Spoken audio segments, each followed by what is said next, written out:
Aku betul. Ada selotip. Kau kena buang situ Cara-cara makan pulut dengan kulit. Cara-cara makan tapai pulut dengan daun getah. Akibat daripada kalah perjudian. Hukumannya adalah makan tapai dengan daun getah.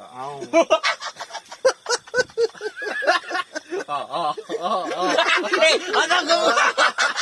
Batang dia, bodoh kau tak makan batang ni. Ya. Ulang balik. Satu lagi. Ulang balik. Satu lagi. Otak kau pahit. Aku cakap pahit. Otak dia tak boleh telan sial. Kau gila kau batang besar ni. Tak ada Balikkan daun betul. batang ni. Kerja. Bodoh. Air tu. Bismillah. Mana selotip dia tadi?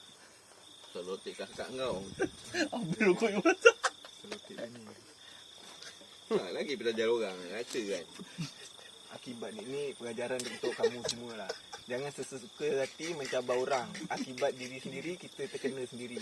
Pesanan daripada penguat kuasa Separengan.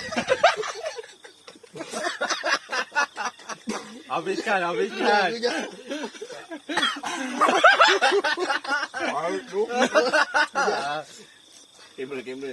Keluar. Kamera. Air. Jangan bagi air. Tak boleh masuk. lihat. Aku telan dah.